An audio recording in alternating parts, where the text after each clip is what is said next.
예수님께서 한 곳에 가셔서 기도하셨습니다.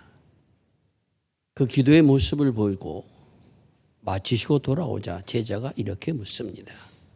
선생님, 요한이 자기 제자들에게 기도를 가르쳐 주신 것처럼 우리에게도 기도를 가르쳐 주옵소서. 그 제자의 말을 듣고 주님께서 가르쳐 주신 기도가 주님의 기도로 알려진 주기도문입니다.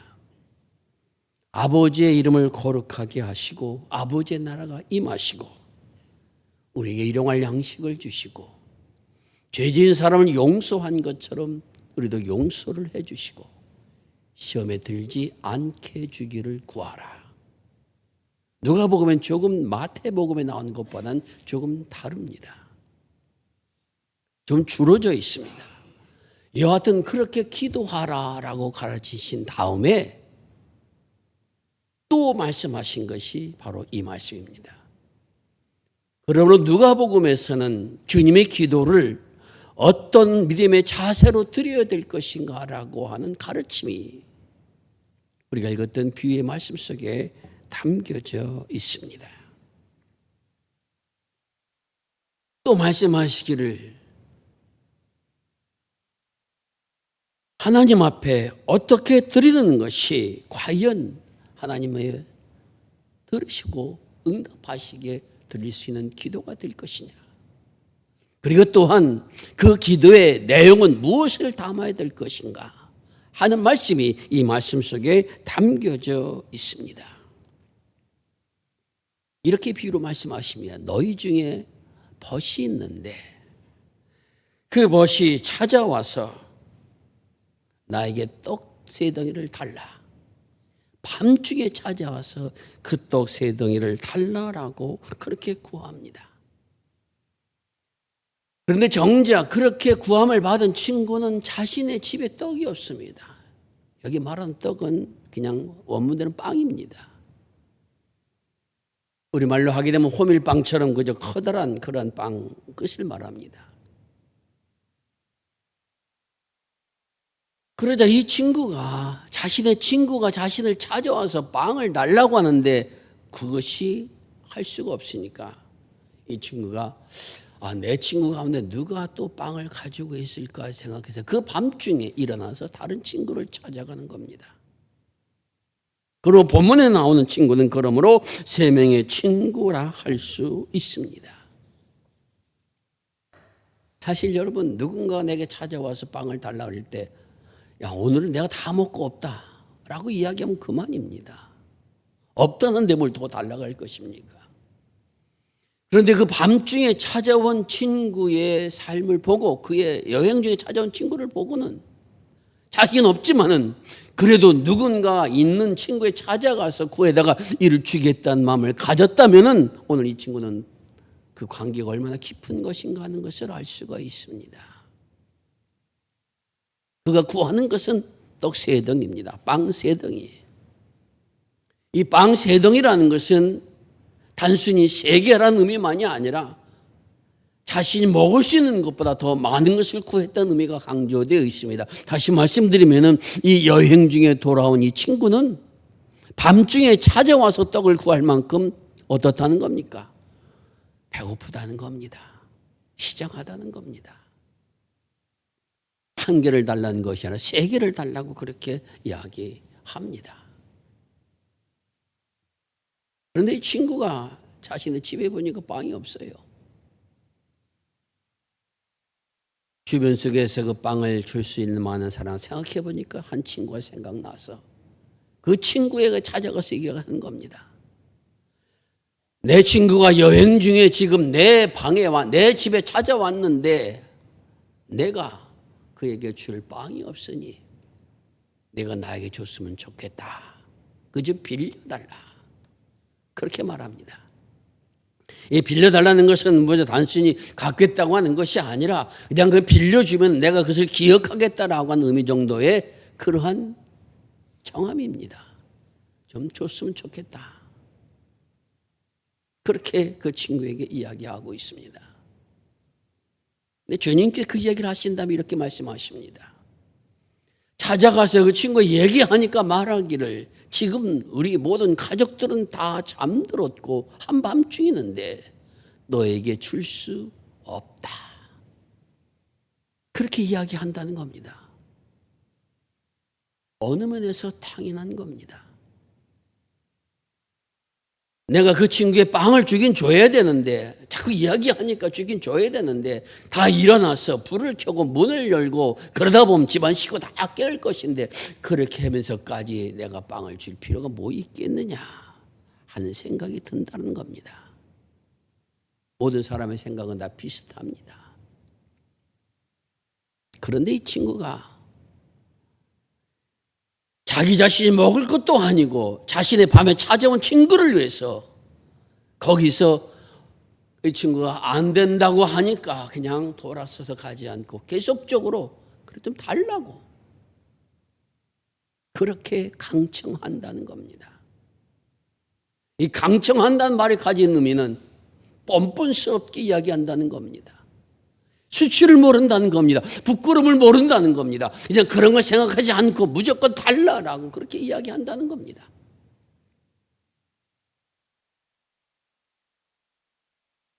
그러면은 주님의 말씀이 그가 내 사이가 친구라는 것을 가지고는 빵을 안 줄 수도 있다. 그러나 그가 계속해서 문을 두드리고 달라고 하면은 일어나 주지 않겠느냐.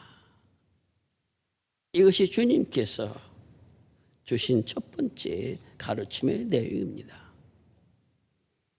그러므로 이 가르침 속에서 중요하게 여겨야 될 것은 강청할 수 있는 사람이 되라고 하는 것이 이 기도의 가르침에 분명히 들어있다는 것은 분명합니다. 다시 말씀드리면 강청한다라고 하는 그 말이 가진 뜻은 그냥 무조건 강제로 달라는 것만이 아니라 뭐 때문에 달라고 합니까? 배고파 달라는 것만이 아니라 적어도 내가 그렇게 달라고 이야기하면은 이 친구는 들어줄 것이라고 하는 무엇이 있습니까? 믿음이 있다는 겁니다.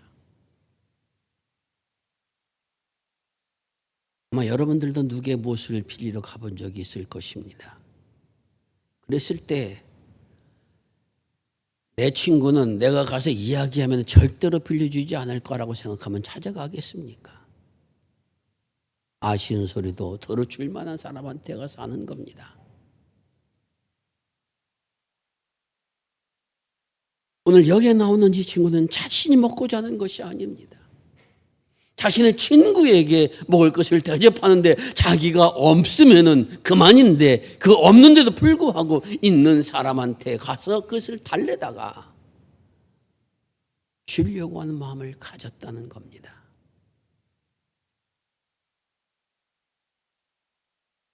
그런데 그 빵을 가진 친구는 나는 할 수 없다고 이야기하는데 계속 강증하니까 그 소리를 들어준다라는 것이 주님이 가르치는 그러한 기도의 내용입니다.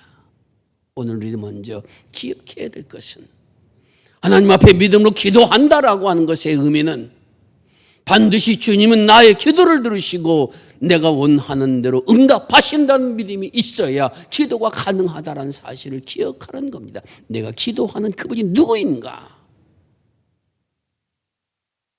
모든 것을 들어줄 수 있는 분이라는 것을 기억하라고 주님은 말씀하십니다.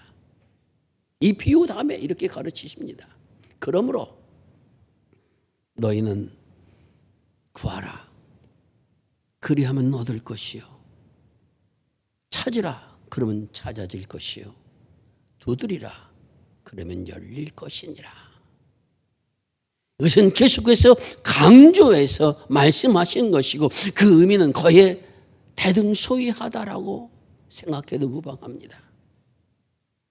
구하고 찾고 두들기다라고 하는 것은 그것이 다르다는 의미가 아닙니다. 하나님 앞에 그렇게 구하는 자가 되고 찾는 자가 되고 두들기는 자가 되면은 모든 그 구하는 자는 또 모든 찾는 자는 모든 두드리는 자는 하나님의 은혜를 받게 될 것이다.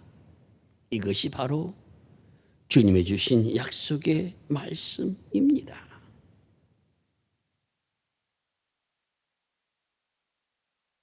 구하고 찾고 두들기면 반드시 모든 사람이 그렇게 될 것이라고 주님은 분명히 약속하여 주셨습니다. 자, 그러면 여기서 한 가지 더 물음을 던져봅니다. 그러면 여러분, 내가 구하는 모든 것은 그렇게 해 주신다는 겁니까? 내가 찾는 모든 것은 주님이 찾을 수 있도록 역사하여 주신다는 겁니까? 아니면 내가 두드리는 것은 무조건 다 열려 주신다라고 말씀하시는 겁니까? 우리는 하나님 앞에 기도하면서 그 기도 응답에 대한 거부를 받아봤던 그러한 신앙의 경험들이 있습니다. 병 낫기를 위해서 기도했는데 병이 낫지 않고 심지어 세상을 떠난 분도 보았습니다. 내 자녀가 대학에 입학하기를 그렇게 소원했는데도 불구하고 2년, 3년 재수하는 아픔을 겪기도 하는 것이 우리의 모습이기도 합니다. 내가 강청하지 않아서 그런 것인가? 그런 생각이 우리에 들기도 합니다. 내가 믿음이 부족해서 그런 것이 아닌가 하는 생각이 들기도 합니다. 그러나 한편으로는 내가 무엇을 구하든지 다 그것을 주신다라고 하는 것은 어느 면에서 말이 되지 않는 것 같기도 합니다. 왜냐하면 내가 하나님 앞에 구하는 모든 것이 다 옳고 바르고 그러한 것만이 아닐 수도 있다라는 것입니다. 제 친구 가운데 한 사람은 자기 부인을 달라고 그렇게 기도하고 구했는데 자기가 기도한 대로 그 부인을 만났다는 겁니다. 그럼 그 사람에게 축복입니다. 그랬는데 어떤 사람은 나는 그렇게 기도하고 하나님 앞에 구했더니 그 사람이랑 만나긴 그 사람 친구로 만나긴 사람도 있습니다. 오늘 우리들이 기억해야 되는 것은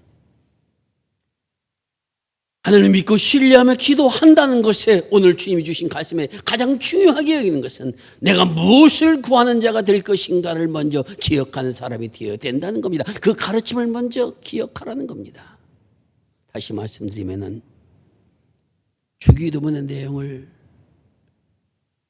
그것을 구하고 그것을 찾고 그것을 두드리는 사람이 되라는 가르침이 이 말씀 속에 담겨 있습니다.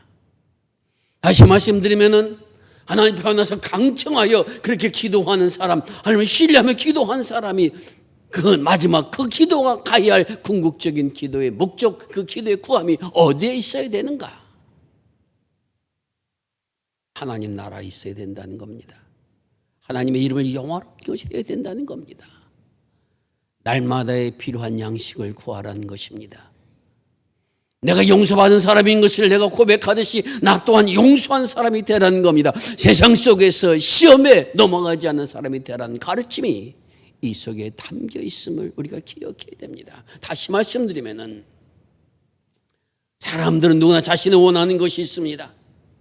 내가 바라는 것이 있습니다. 내가 이루는 것이 있습니다. 하지만 그 바라고 이루고 이런 모든 것들의 궁극적인 기도의 방향은 어디 가야 되는가? 하나님의 이름을 영원롭게 하는 것에 가야 된다는 겁니다. 하나님 나라를 위한 것이 되어야 된다는 겁니다. 날마다 필요한 양식의 이상의 것을 구하지 말라는 겁니다. 또한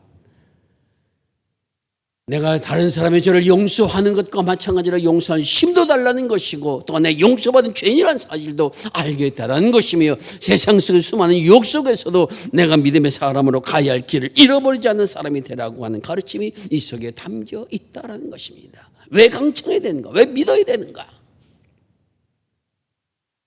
마지막 주님께서 말씀하신 것이 무엇입니까? 구하는 자에게 무엇을 주신다고 말씀하십니까? 성령을 주시지 않겠느냐 말씀하십니다. 아니 왜 갑자기 성령이 나옵니까? 내가 재물을 달라면 재물을 주시면 되고 또한 내가 건강을 달라면 건강을 주시면 되고, 내 삶이 잘 되게 해달라고 하면 삶이 잘 되게 해주시면 그것은 하나님 앞에 영광과 찬양을 올릴 것인데, 이 성령을 주신다는 말의 의미가 무엇인가 하는 것입니다. 성령을 주신다라고 하는 말의 의미는 앞에 주님의 기도와 관련이 있습니다. 다시 말씀드리면은 하나님의 이름을 거룩하게 하는 것이 무엇으로 가능하냐? 성령의 역사가 아니고서는 가능하지 않다라는 것입니다. 하나님 나라의 도리를 위하여 기도하는 것이 어떻게 가능한가? 성령께서 깨달음을 주실 때만이 그 나라를 위해서 기도한 사람이 된다는 것입니다. 어떻게 일용할 양식을 구하는 사람이 됩니까? 성령께서 깨우침을 주실 때 일용할 양식이 무엇인가를 알게 되어지고, 그것을 구하여서 하나님의 이름을 위하여서 하나님 나라를 위해서 사용할 수 있는 사람이 되어진다라고 하는 것이 바로 성령을 구한다라는 말씀이 가진 뜻입니다. 다른 사람을 용서할 수 있는 힘도, 내가 더 마음이 너그럽고 내가 좀 힘이 있고 그 사람은 좀 부족하고 하니까 내가 용서하지, 그것이 아니라는 겁니다. 내 마음속에서 다른 사람을 용서할 수 있는 힘도 내 능력이 아니라 성령의 역사에 의해서 나온다라는 것입니다. 시험을 받지 않고 유혹에 넘어가지 않을 수 있는 힘도 내 지혜와 내 경험과 내 학식에서 오는 것이 아니라 성령의 능력 가운데 옴을 기억하기에 주님이 성령을 주신다고 말씀하여 주신 겁니다. 강정한다는 것은 때를 쓴다는 것만이 의미가 아닙니다.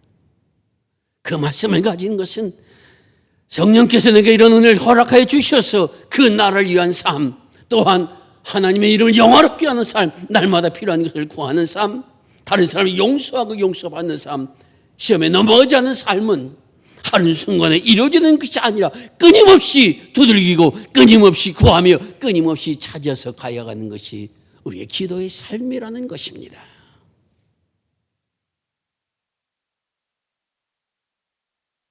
이렇게 말씀하십니다. 너희가 아버지가 된 자로서 아들이 생선을 달라는데 뱀을 주며 알을 달라는데 전갈을 줄 사람이 있겠느냐. 너무 극명한 대조를 이야기합니다마는 너희가 악할지라도 아비라면 그렇게 하지 않는다. 하물며 너희 하늘 아버지께서 구하는 자에게 성령을 주시지 않겠느냐 말씀하신 겁니다. 너희들이 믿음으로 구한다면, 지속적으로 간구한다면, 너희 삶 속에서 그래도 흔들리지 않고 하나님을 신뢰하며 구한다면 성령을 너희에게 허락하여 주셔서 그 성령이 너희로 하여금 하나님의 영화롭게 한 일에 쓰임받게 하리라. 그 성령이 너희로 하여금 하나님 나라를 도래하는 데 쓰임받게 하리라. 그 성령이 너희로 하여금 이러한 것을 채워주심을 너희가 경험하게 되리라. 성령께서 너를 용서하고 용서받았고 용서의 사람으로 만들어 주리라. 성령께서 너를 시험에 넘어가지 않고 그 나라에 이룰 수 있도록 역사하여 주시리라. 이 말씀 속이 바로 담겨 있다는 겁니다. 강정한다는 것은 떼쓴다는 것만이 아닙니다. 내가 끊임없이 그것을 위해서 나아가는 삶이 된다는 겁니다. 비록 지금 이 현재 내가 배고픈 것이 아니라 다른 사람이 배고프다 할지라도 그를 위해서, 다시 말씀드리면 하나님의 이름이 드러나기 위해서 열심을 내는 그 친구 같은 믿음으로 하나님 앞에 간구한 사람이 되겠다는 가르침이 이 속에 담겨 있다라는 것입니다. 사랑하는 성도 여러분, 그렇다고 우리의 필요를 구하지 말라는 것은 아닙니다. 오늘 우리들도 우리의 필요를 하나님 아버지께 다 아뢰는 것, 어떤 순간순간의 모든 것 다 아뢰는 것 너무도 중요한 일입니다. 하나님 앞에 나와서 사업에 대한 문제도, 자녀에 대한 문제도, 부모에 대한 문제도, 나의 병치유에 대한 문제도, 내 직장 문제도 다 구하라는 겁니다. 하나님과 마주 앉아서 그렇게 기도하고 부르짖다 보면은 성령께서 결국은 그런 모든 기도를 들으신 주님께서 아버지 하나님 이를 영화롭게 하는 일에, 아버지의 나라가 도래하는 일에, 용서받고 용서하는 일에, 일용할 양식이 필요한 것에 유혹에 넘어가지 않도록 인도하시는 역사 속에 함께 주신다라는 것입니다. 누구든지 모든 자는 다 그런 은혜를 받게 된다라고 하는 것을 우리에게 말씀하여 주고 계십니다. 그러므로 기도하라는 것입니다. 주님 앞에 나와서 내가 참으로 좋은 것, 귀한 것, 선한 것만, 하나님 마음에 드시는 것만 구하겠습니다. 안 된다는 겁니다. 그리 쉽게 안 된다는 겁니다. 인간은 그렇게 순하지 않고 착하지 않습니다. 그래서 오늘 여기에 아비된 자가 악할지라도 이렇게 말씀하십니다. 사람은 다 자기중심적이고 또한 자기 볼 수밖에 없는 것이 인간의 모습입니다. 하지만 그렇게 나와서 기도하는 가운데 성령께서 그 기도를 들으시고 우리의 기도가 하나님 보시기에 아름다운 것이 되도록 역사하여 주신다라고 하는 것을 말씀하여 주고 계십니다. 무엇을 구해야 될 것인가? 거기에 대해서 너무 염려하지 말고 먼저 하나님 앞에 마주서는 사람이 되라는 겁니다. 무리 하나님 앞에 꿇어지는 사람이 되라는 겁니다. 이 문제 난 주님 앞에 나가야 되겠다. 이런 생각을 가진 사람이 되라는 겁니다. 그렇게 앉아서 하나님 앞에 아뢰고 기도하다 보면 성령께서 내 마음속에 내 삶 속에 깨닫게 하시고 보게 하시고 듣게 하시고 이루어지는 역사를 체험하게 된다라는 말씀입니다. 그리고 점점 더 내 삶이 아버지 이름을 영원롭게 하는데 하나님의 나라가 무엇인가를 깨닫고 그 나라를 위해 살아갈 수 있는 사람이 되는데 그러한 것을 위하여 필요한 것을 채워주신 하나님의 은혜를 경험하는 일에 용서와 용서받음을 통하여서 하나님 나라를 경험하는 일에 주께서 역사해 주셔서 그 은혜를 체험케 하시며 수많은 유혹 속에서도 내가 생명길을 달려간 사람들로 세워진다는 약속이 이 말씀 속에 담겨 있다라는 것입니다. 사랑하는 성도 여러분, 6월부터 8월 말까지가 교회 절기로는 성령 강림 절기입니다.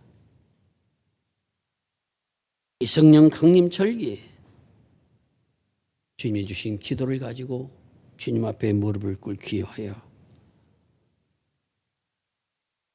결단하고 하나님 앞에 설 수 있는 그러한 믿음의 사람들이 우리 모든 성도들이 될 수 있기를 바랍니다. 길지 않아도 괜찮습니다. 거창한 기도가 아니어도 괜찮습니다. 그냥 자리에 앉아 주님 내가 왔습니다. 내가 이러저러한 문제가 있습니다. 기도하라고 하지만은 사실 뭘 기도해야 될지도 잘 모르겠습니다. 세상에서 내가 얻지 못한 것으로 인한 마음의 상처가 있습니다. 그렇게 아뢰면서 주님께서 내게 뭐라고 말씀하시는지 내 심령에 무엇을 이야기하시는지 성령께서 내게 이 사건을 통해서 무엇을 깨닫게 하시는지 기다리고 하는 가운데 그 시간이 쌓여져서 주님 앞에 설 때 우리는 하나님을 영원하게 한 사람으로 변화시키는 주의 은혜를 경험하게 될 것입니다. 하나님의 나라가 무엇인가를 보게 된 역사를 체험하게 될 것입니다. 용서받으면 은혜가 얼마나 귀한 것이며 용서하는 것이 얼마나 힘든 것이지만 성령께서 내게 하여 주셨구나. 기쁘고 감사도 고백하는 자리에 설 수 있도록 은혜를 허락하여 주실 것입니다. 이것은 주님께서 내게 채워주신 것이구나. 이 일용할 양식은 주님의 은혜구나 하는 것을 경험한 자리에 분명하게 서게 될 것입니다. 수많은 유혹 속에서도 하나님께서 거룩한 자녀길을 걷게 하여 주셨으니 내가 이 길을 걸어가는 은혜가 주님으로서 나온 것이구나 고백하는 자리에 분명하게 서게 될 것입니다. 이런 은혜가 여러분 모두에게 함께 하시기를 바랍니다. 제가 밖에 차를 가지고 나갔다 들어오니까 그 사택 앞에 다른 차가 대여져 있습니다. 그래서 차를 빼라고 이야기하려고 가서 보니까 전화번호도 적어놓은 것도 없고 여기다 대놔서 좀 죄송합니다. 얼마 동안만 대놓겠습니다라고 한 그런 멘트도 없이 그냥 대놓고 나갔어요. 저도 저녁 늦게 돌아왔으니까 그 사람 차 뒤에다가 내 차를 그냥 대고 잤습니다. 새벽 1시 35분에 제가 시간을 꼭 기억하는 것은 그때 깨가 식을 보냐 그때요. 젊은 친구가 전화를 해가지고 차 나가는데 차 좀 빼주십시오 그래요. 기가 막히기도 한데 이거 참 그래서 나갔습니다. 하여튼 일어나 새벽 1시 반에 35 일어나서 나갔습니다. 이 젊은 친구요. 아니 여기다가 전화번호를 줬고 그리고 왜 되는지 이야기를 좀 해놓는 것이 상식 아닙니까? 했더니 죄송합니다. 그래. 그리고 1시 35분에 전화한 사람이 어디 있습니까? 또 죄송합니다. 할 말이 없어요. 죄송 안 하는데. 그래서 빨리 가시라고 제가 차를 빼드리고 와서 이 설교를 준비하면서 그런 마음이 들었습니다. 이 설교를 하라고 그 경험을 하게 하신 것이 아닌가. 한두 번 하고 나서 끝나는 것이 아니라 주님의 음성이 들려질 때까지 내 기도가 아버지의 이름을 영화롭게 하며 하나님의 나라를 확장하며 용서받음과 용서할 수 있고 시험에 이길 수 있는 사람이 되기까지 그렇게 기도할 때 우리 모두가 기도의 사람 편한데 놀라운 역사가 임하여 지리라 믿습니다. 이 3개월 동안 나도 이러한 기도를 한번 드려보겠다. 결심하고 10분이라도 날마다 시간을 정할 자리에 앉아있는 그런 은혜가 우리 모두에게 임할 수 있기를 바랍니다. 다음 주일 만나면 이렇게 물으시기 바랍니다. 당신은 몇 시에 기도하십니까? 그때 대답 못하면 안 됩니다. 다음 주에 물어보게 할 겁니다. 기억하시고 함께 기도함으로 이런 은혜 자리에 함께 서는 저와 여러분 되시기를 주의 이름으로 축원을 드립니다. 기도하겠습니다. 아버지 하나님 감사합니다. 저희들의 기도 소리에 귀를 기울여 주시고 모든 것을 허락해 주시는 약속의 말씀에 감사를 드립니다. 저희들의 기도의 줄을 주님께서 원하시는 방법으로 아버지 하나님께서 가르친 기도대로 나아갈 수 있도록 성령께서 인도해 주시는 약속의 말씀을 듣게 하시니 감사를 드립니다. 이제 저들은 하나님의 약속의 말씀을 믿고 기도한 사람이 되기를 원합니다. 시간을 죽게 드리는 사람이 되기를 원합니다. 온전히 하나님 앞에 서는 믿음의 사람이 되기를 원합니다. 저들의 약함을 붙들어 주옵시고 성령께서 인도하여 주시어서 날마다 주를 찾아가는 믿음의 사람이 될 수 있도록 축복하여 주시옵소서. 우리 구주 예수 그리스도의 이름을 지하여 기도드리옵나이다. 아멘.